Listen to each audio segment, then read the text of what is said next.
Huwag kang sumuko sa pangarap mo. Kahit ilang beses ka nang nadapa, kahit paulit-ulit ka nang tinanggihan ng mundo. Huwag mong hayaang kunin ng pagod ang pangarap na binuo mo sa puso mo. May mga araw talagang parang walang nangyayari. Yung pakiramdam mo, lahat ng effort mo parang wala lang. Pero sa bawat araw na pinili mong bumangon, kahit walang pumapalakpak, kahit walang naniniwala, may natatanim kang pag-asa. Hindi mo kailangan maging pinakamagaling. Kailangan mo lang maging totoo sa kung anong gusto mong marating.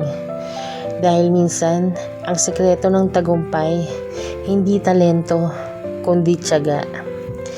At sa dulo ng lahat ng ito, sa gitna ng luha, tahimik na dasal, at matagal na paghihintay, makikita mong may saysay pala ang lahat.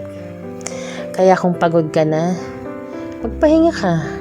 Pero wag na wag mong isuko ang pangarap mong minsan nagligtas sa'yo nung panahong akala mo wala ka ng pag-asa.